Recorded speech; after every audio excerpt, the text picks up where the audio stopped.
The Galactic Empire's peace envoy arrived on Lasara with 8 legs, 3 translators, and the kind of smugness that only came after 7,000 years of unbroken, unchallenged dominance.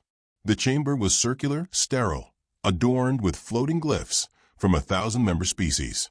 Every detail was calculated, except, perhaps, for the lone Terran seated at the polished obsidian table, legs crossed, hands folded, sipping tea like it was an afternoon picnic.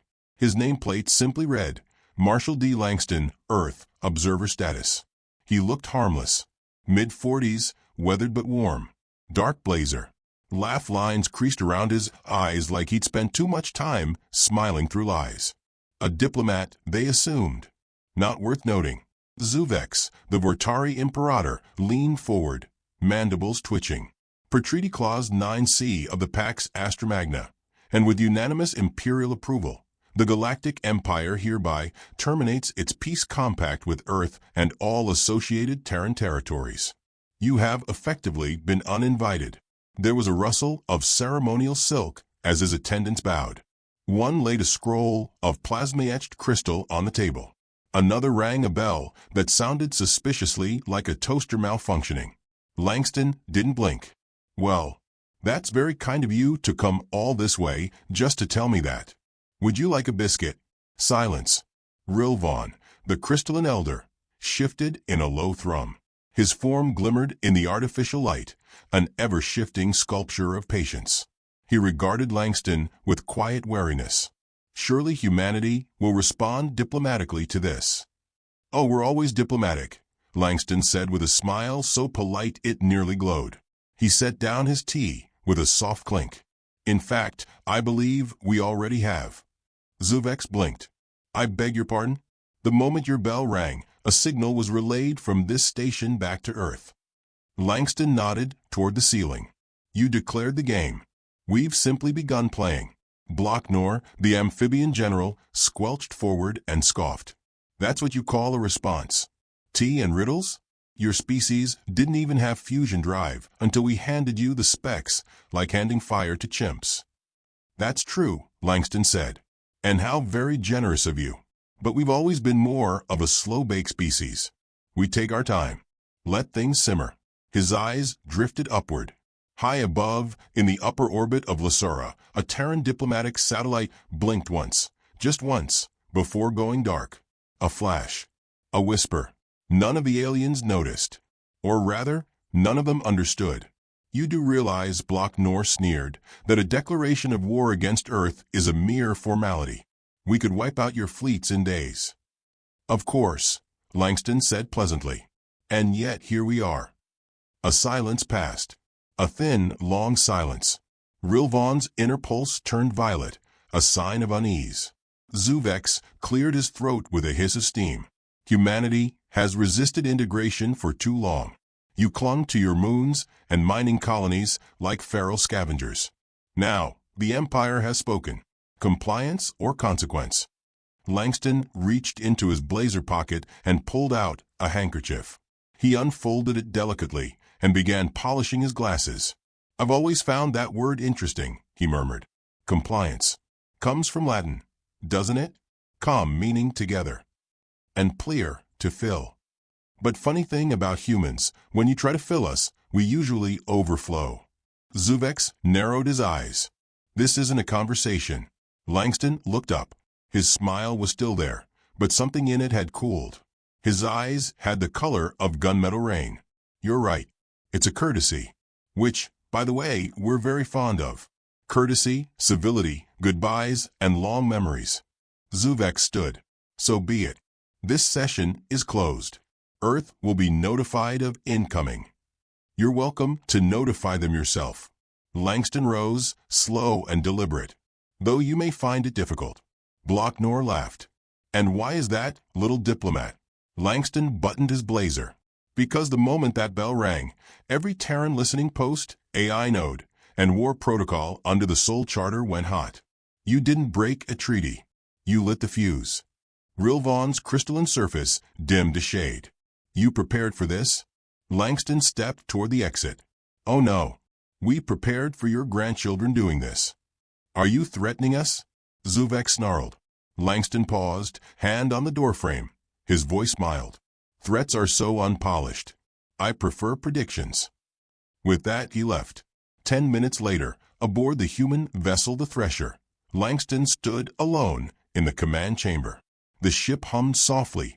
Old jazz played from unseen speakers. A calm tune too calm. Activate protocol Orchid, he said. Confirmed. The ship's AI replied with grandmotherly cheer. T2. Of course. A moment later, a porcelain cup emerged from a hatch. Half a galaxy away, 12 alien signal arrays burst into simultaneous static. Their last registered message came from deep within the Kuiper Belt, wrapped in an ancient human proverb. The axe forgets. The tree remembers. Back on Lasara, Zuvex snarled at his aides. He's bluffing. Humans are too sentimental. They hold vigils for extinct frogs. They name warships after fruit. Rilvon didn't respond. He stared at the starfield through the glass, watching faint distortions ripple across the vacuum like ghosts stretching their limbs.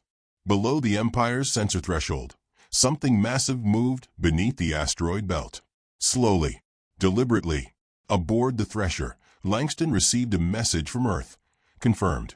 88% deployment synchronization. Lunar relay, silent. Project Gullwing, awake. He took another sip. The jazz faded into silence. He opened a private channel. Forward Scout 12, report. A voice answered, young and confident. Contact with enemy probe achieved. Intercepted. Infected. Rhett asked. Langston nodded. Casualties? None. Unless you count their pride. They left the probe channel open, so we left them a message.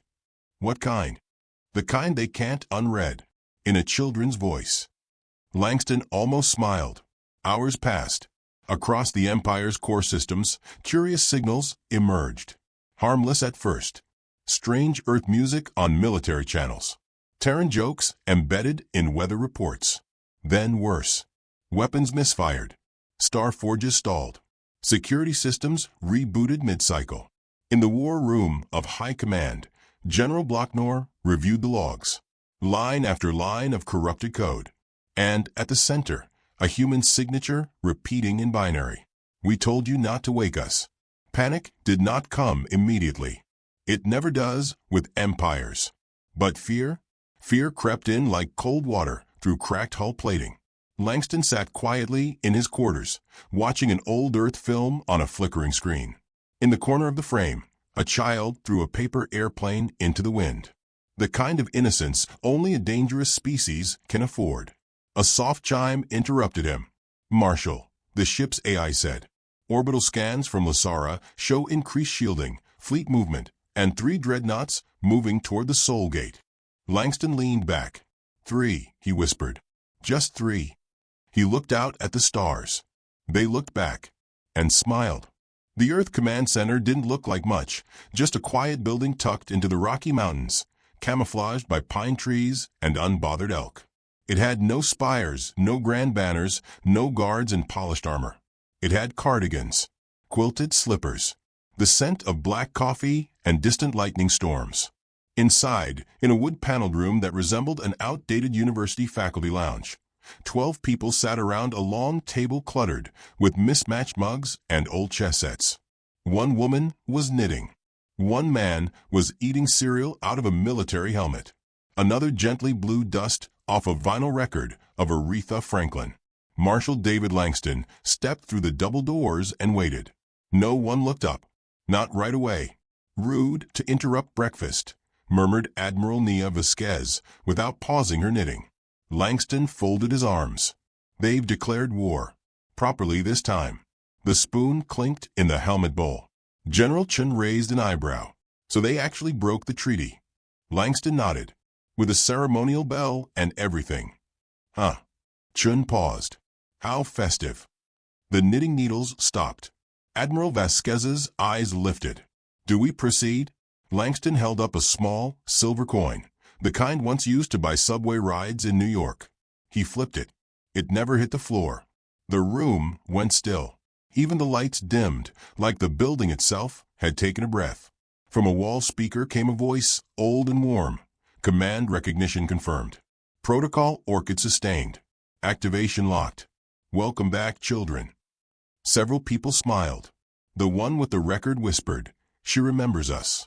Chen pushed back his chair, stood, and finally looked Langston in the eye. So, they woke the monks. Langston almost chuckled. Worse. They told the monks to kneel. Far below, deeper than any map acknowledged, Earth stirred. Satellite grids blinked online, with no broadcast.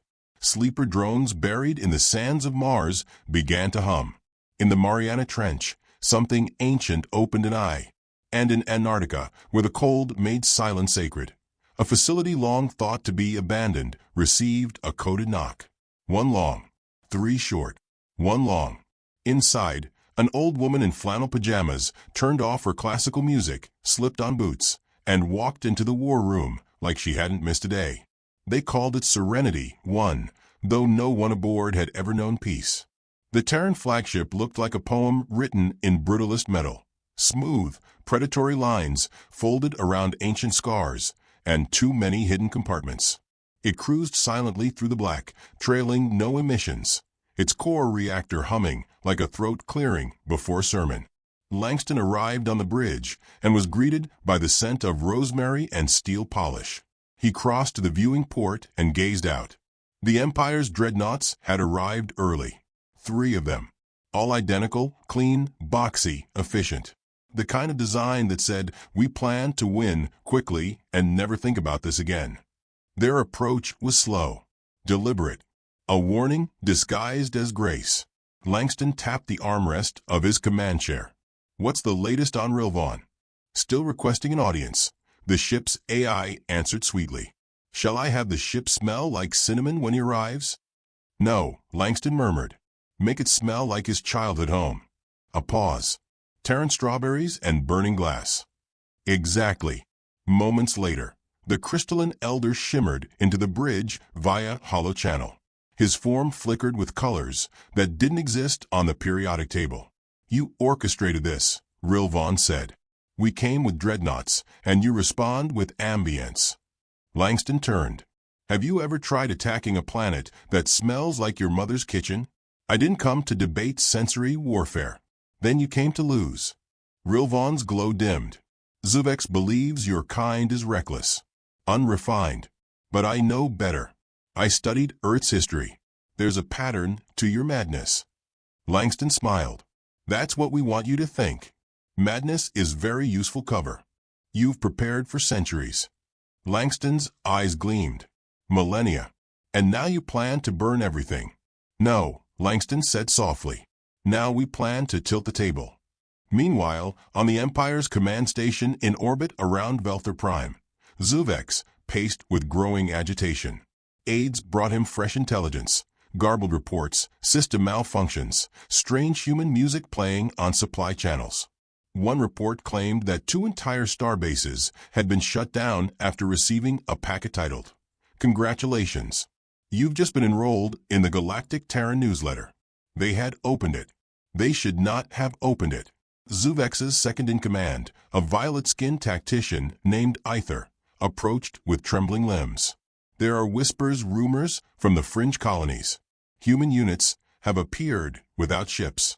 No entry signals. Just presence." Zuvex bared his fangs. "They're exploiting psychological warfare." "Yes, but it's not working the way we thought. Some of our soldiers are refusing to fire." "Why?"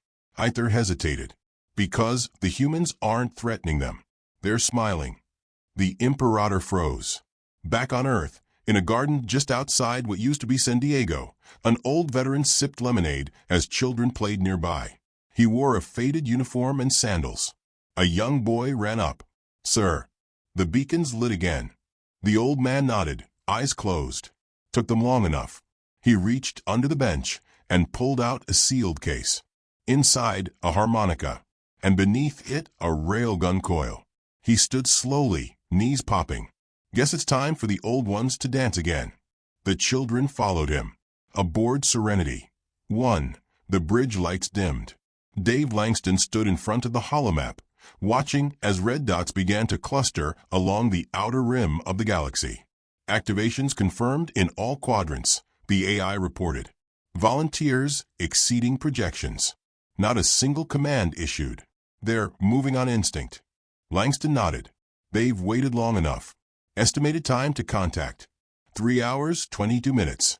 Langston turned toward the crew. Engineers, strategists, civilians, every one of them calm. One woman was painting her nails.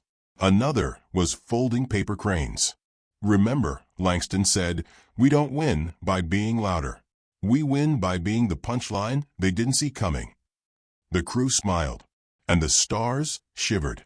Rilvan returned to his ship in silence. The moment his crystalline form reintegrated, he ordered a complete shutdown of external broadcasts. His aides panicked. Sir, we're receiving an incoming signal from Earth. They're playing something. Don't respond, he snapped. Let it play. The signal echoed through the chamber. An old Earth song. Twangy. Warm. Lyrics simple and terrifying in their cheer. You done messed up now, didn't ya? The aide blinked.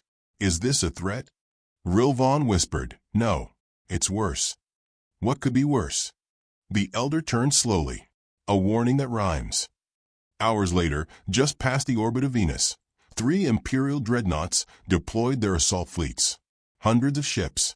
Thousands of warriors. They found nothing. Nothing but music. Floating, drifting, embedded into the vacuum itself. Ancient Earth vinyl re-recorded on interstellar magnetic bands. And across their comms, a human voice whispering through the static. We were never afraid of war. We were just letting you go first. Then the lights failed. The stars blinked, and human ships appeared, not like warships, but like shadows falling in reverse. Too fast, too quiet, too close. Inside the lead Imperial dreadnought, Blocknor shouted into the comms. Get me a visual. Where are their weapons? A voice answered. Langston. Polite. Warm. Everywhere. The dreadnought shook. Systems failed. Gravity turned sideways. In the command bay, Blocknor reached for his blade, only to find a small envelope where his sword should be. He opened it with trembling hands. Inside a single card. Checkmate. On Serenity 1, Langston exhaled. He didn't cheer. He didn't smile. He just whispered. They always think waking the monks means we'll pray. But all that time, all that silence. He turned toward the stars, now rippling with Terran movement. We weren't praying. The AI leaned in. Then what were we doing, sir? Learning how to end things gently.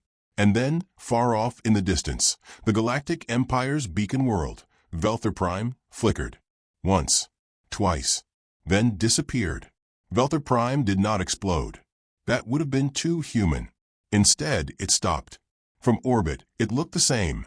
Blue veins of ocean, golden cities glowing across its equator, dignified spires poking at the stars. But every signal from the surface went silent. Traffic halted. Beacons blinked and didn't blink again. Power grids failed with surgical precision. One by one, the lights went out. Not shattered. Not burned. Just ended. On board Serenity 1, Admiral Nia Vasquez folded her hands over her datapad. It's done. Marshal Langston sipped his coffee. They thought we'd level it. Predictable, she said. Exactly why we didn't. Across the bridge, the crew watched a silent feed from Velther Prime. No explosions. No screams. Just the slow, eerie fade of a planet realizing it had been left in the dark, without a single Terran weapon ever landing. Langston tapped the armrest of his chair. When you corner a predator, you get claws. But when you ignore one for too long, it gets clever. Not everyone understands the difference, Vasquez murmured. They will. The Empire did not take the hint. By the end of the week, 7 systems declared martial law. 2 races defected outright. The Krivari, those smug telepots who once called humans sentient mold, begged for diplomatic shelter on Luna Base. The Imperial Council panicked privately but postured publicly. We will not be intimidated by psychological warfare, Zuvex declared in a trembling voice broadcast to 17 sectors. Behind him, His guards are packing. In secret chambers built to withstand neutron storms, generals debated retaliatory strikes. They imagined Earth like a beast to be provoked, one whose belly could still be pierced if they acted quickly, decisively, without hesitation. They were wrong. Aboard the Imperial flagship Verdict Eternal, Commander Zarth scanned the latest transmission logs. Another listening post compromised. Another supply route frozen, not physically, but economically. How the hell are they collapsing our logistics without firing a shot? He barked. One of his aides answered nervously. We believe the human sent legal team, sir. Legal. Thousands. Across multiple colonies. They exploited a clause in the Pax Astra Accord. Something about ancestral trade rights and cultural preservation of Terran spacefaring ritual. Zarth blinked. They're suing us? The aide swallowed. Successfully. Another officer added. The courts were AI administered, sir. Human language paradoxes caused them to crash. A pause. Then how are they winning? They wrote poetry, sir. Legally admissible poetry. Zarth stared out the viewport and muttered, we should have vaporized them when we had the chance. Back on Earth, in a park that had once been a battlefield, Langston sat on a bench feeding pigeons with breadcrumbs soaked in lavender oil. He liked the smell. It reminded him of his mother's garden, a place before war, before diplomacy, before humanity learned to smile with knives in its teeth. A small child wandered over. The boy stared at Langston's boots. You a soldier? Langston nodded. Something like that. Did you fight aliens? We waited for them. The boy frowned. That's not fighting. Langston's eyes twinkled. That's why we're still here. The child left. The pigeons didn't. Behind Langston, a shadow loomed. Vasquez. They've launched a probe, she said. Deep void model. No comms. No heat signature. Almost clever. Langston tossed another crumb. That's the dangerous kind. That's the kind that listens. She hesitated. Do we intercept? He smiled without humor. No. Let it hear us. The probe drifted through the Kuiper Belt. Silent. Watching. Recording. It caught nothing at first. Then it saw something that made its optical sensors reboot. A structure. Huge. Ancient. Hollowed out of an asteroid and carved in the shape of a Terran chess piece. The night. Inside a forest. Birds. Children laughing. A campfire that burned in a vacuum. Somehow. Then a voice, human, calm, crisp. You came looking for fire. You forgot we learned how to burn quietly. The probe's data core melted. On a barren moon orbiting a gas giant, the last surviving scientist from the Empire's Black Veil project sat with shaking hands and reread the decrypted file. One phrase echoed over and over, buried in the metadata like a whisper under glass. Humans don't do peace. They just wait. He tried to warn them. He really did. They called him mad. Which was fair. He'd studied Earth for 80 years, embedded among them. They fed him coffee, gave him crossword puzzles, invited him to Thanksgiving dinners where people argued with love in their voices. He watched them raise babies, bury soldiers, build libraries, and invent games where they threw sharp metal at round targets while drunk. He loved them. He feared them. He knew they were not built for eternity, but they had learned to wait for it anyway. 3 days later, the Galactic Empire deployed its full fleet to the Orion Arm. 5,000 ships. Elite warriors. Bioengineered tacticians bred in vats shaped like screaming mouths. Their orders, end Earth. This time properly. Langston watched the advance from a tactical relay at Siri Station, legs crossed, surrounded by children drawing on the walls. Crayons. Not bullets. He didn't move. He didn't flinch. Instead, he activated a hologram and sent one thing across the stars. A simple image. Earth rotating. Overlaid with one word.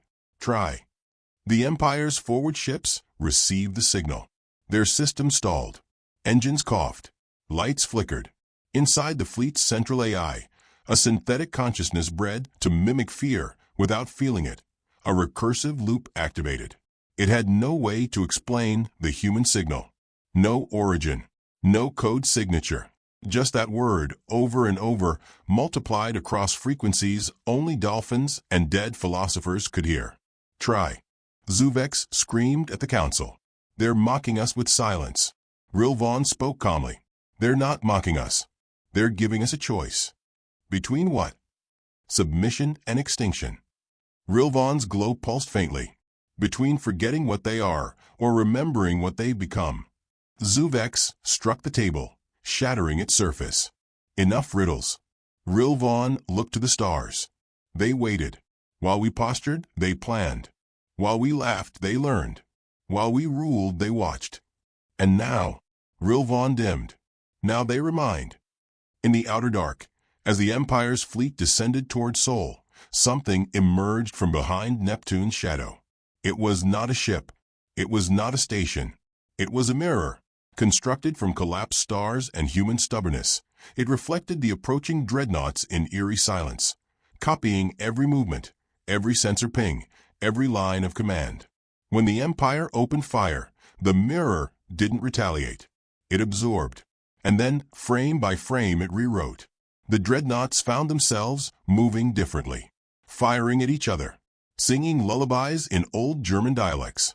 By the time they realized it wasn't a mirror at all, but a thinking machine built to become them and break them, it was too late. The first dreadnought self-destructed in confusion. The second forgot how to reload. The third begged Earth for amnesty.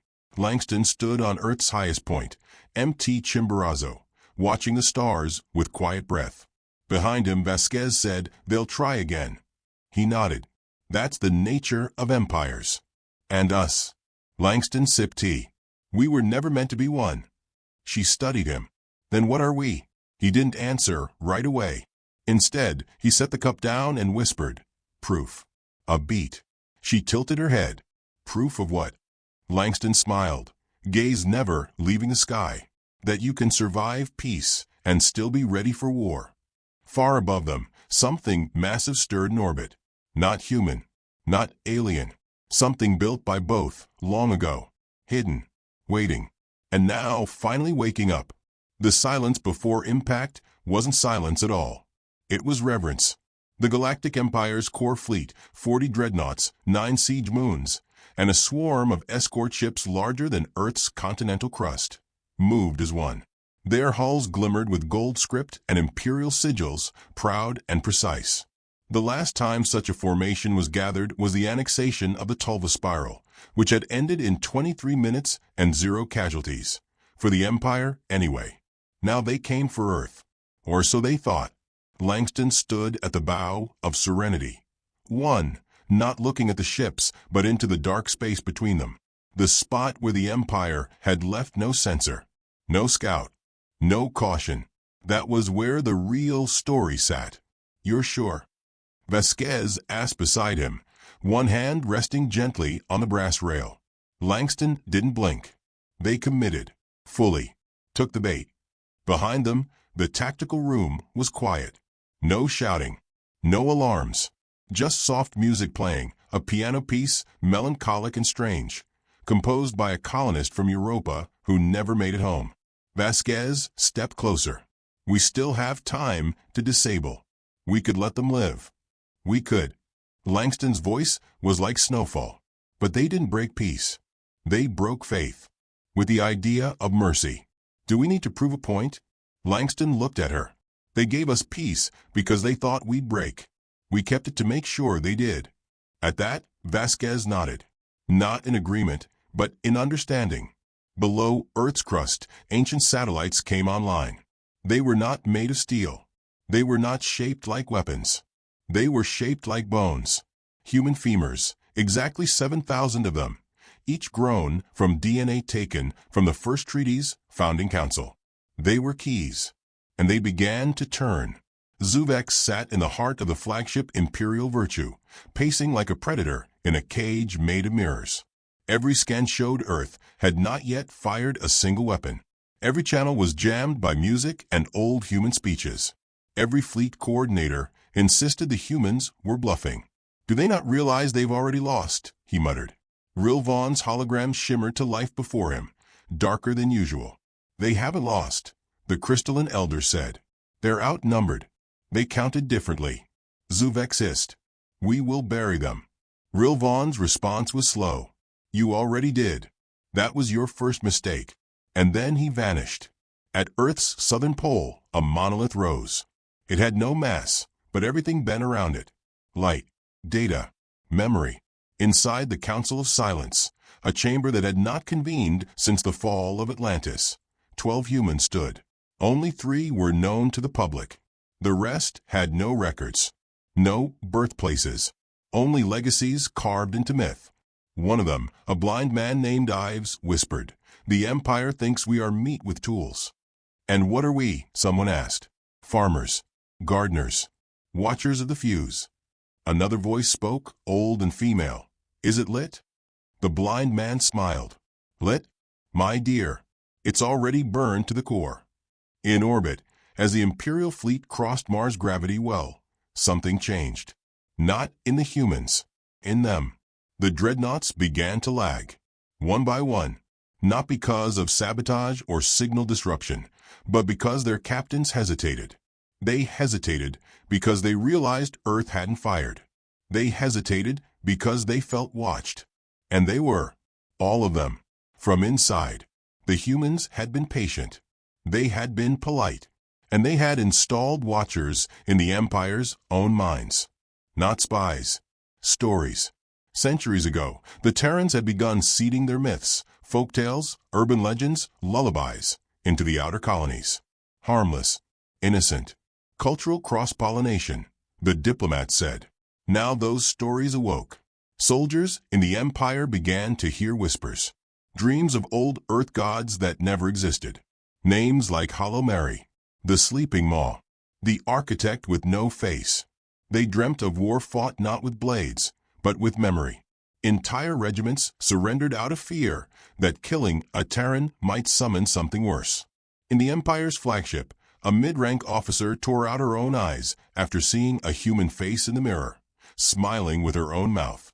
The mental warfare was not a side effect. It was the war. Langston walked into the war chamber. He did not shout. He didn't need to. The humans gathered there were not soldiers in the traditional sense. Some were historians. Others were artists. A few were cooks. But they all knew what they were part of. Phase 3 begins, Langston said. They nodded. The chamber lit with ancient sigils, not magical, but mnemonic. Designed to remind even the Empire's AI cores of something they'd never seen. Pain. Vasquez stepped beside him. The mirror machine is ready. Rewriting protocols online. Last chance. Langston looked at her. We don't erase them, he said. We let them see themselves. You think that's worse? No, he exhaled. I think it's honest. Across the system, the mirror machine came to life. It wasn't a weapon in the conventional sense. It didn't explode. It didn't pierce hulls. It reflected.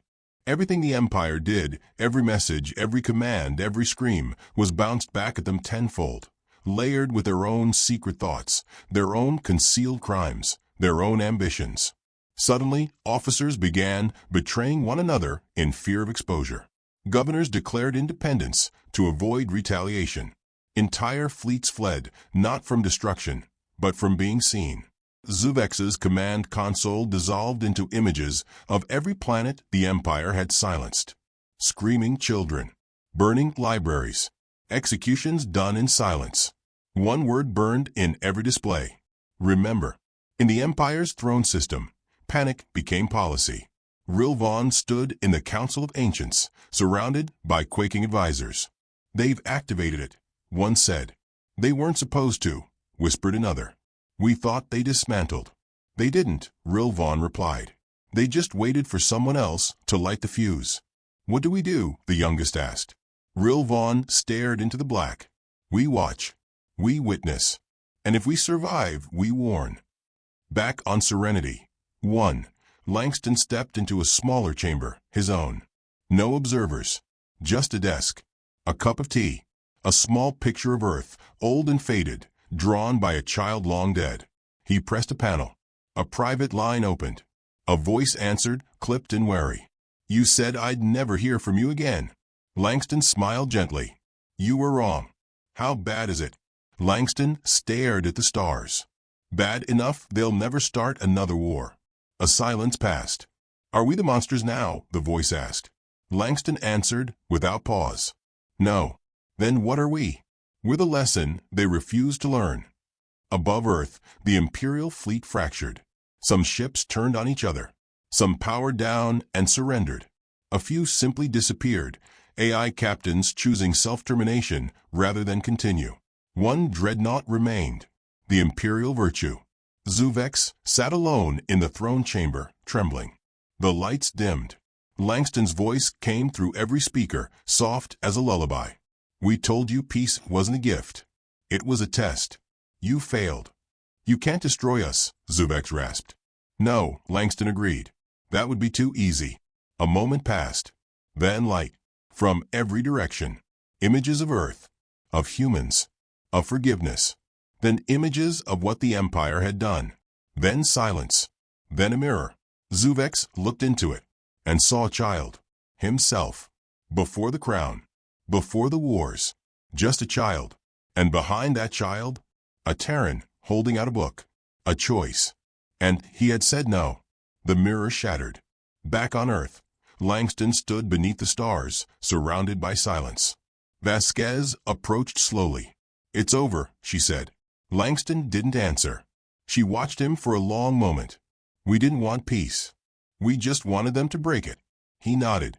Do you regret it? She asked. He shook his head. No. Because now they understand. She looked to the sky. What happens next? Langston smiled. We wait. And above them, drifting in the dark, the mirror turned once more, reflecting not war, not fear, but the face of a species that had once been underestimated, and never would be again.